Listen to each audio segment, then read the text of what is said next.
Okay, so first, I'd like, and you heard the keynote this morning, to invite Syd Kitson to talk about Babcock Ranch. Syd?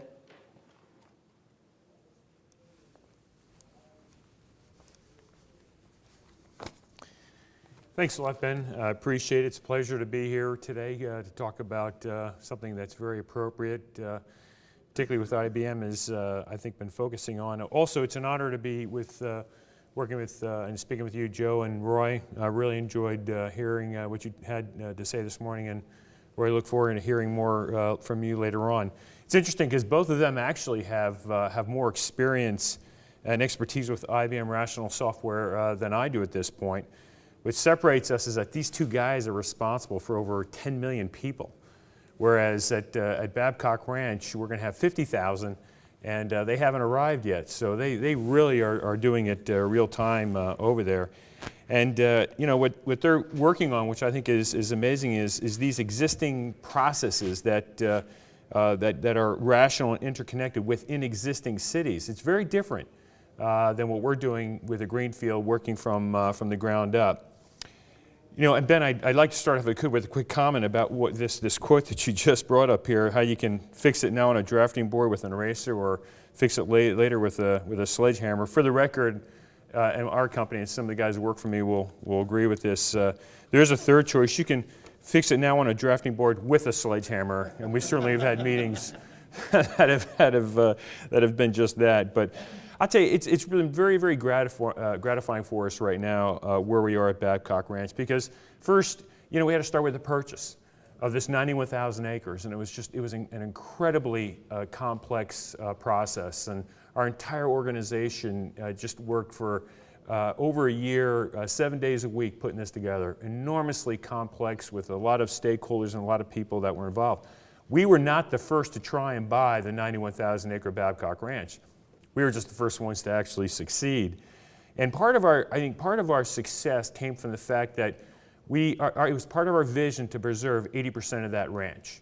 And I think that really resonated well with a lot of the people, and for us. That's 73,000 acres, which became the largest land purchase in the history of the state of Florida. And we were very proud of that, really thinking about our environmental responsibility, how we can do it differently, how you can grow smart, and this is one of the key things that we brought forward.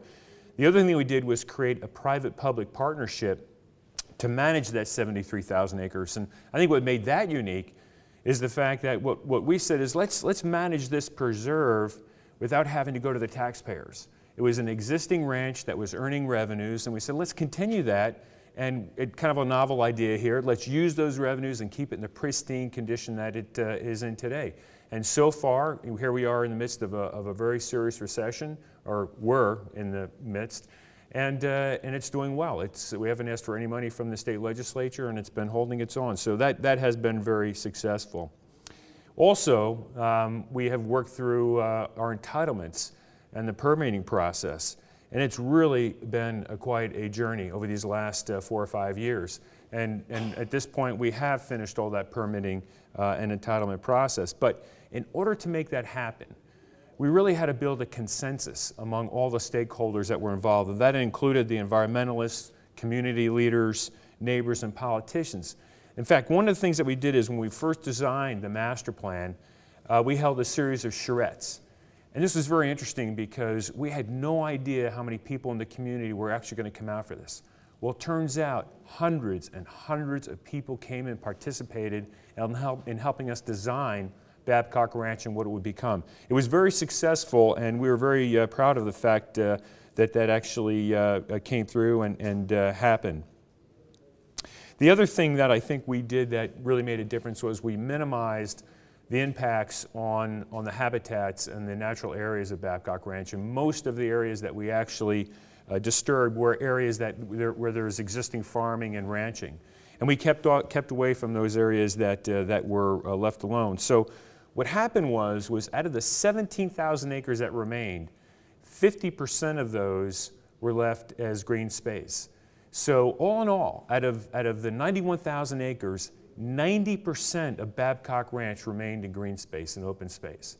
And we're very proud of that. And we think that's the type of development that should go forward here, not only in Florida, but hopefully throughout the United States, really combining preservation with smart development. One of the other challenges we had was the governments didn't quite understand what a new sustainable development was. A lot of times government has certain boxes that they check along the way. So, here, if you check all these boxes, you're going to get your approval. Well, what we found was they didn't have boxes for the unique things that we wanted to do, so we actually had to create those with government. And that was somewhat of a challenge, but we were able to get through that. And as I said, we now find ourselves in a position where we are fully permitted and ready to go to our next step. And our next step is finalizing our engineering and planning, and that's why we're so involved right now with IBM. And by the way, this is the fun part. This is the part we enjoy, where you can go out there and really start to put pen to the paper and start to define exactly what it is that we're going to be doing. The first challenge we had was finding the right energy source. And this was really interesting for us because it was a very frustrating process. When we first started talking about it, we thought there was a right way to do it. We wanted renewable energy to be our renewable source, our source of energy. And so we thought there was somebody who would come along and say, do this, and that's the way it will be, and everything will be great. Well, there was no magic wand. There was no one specific way to get it done. Renewable energy is very regional.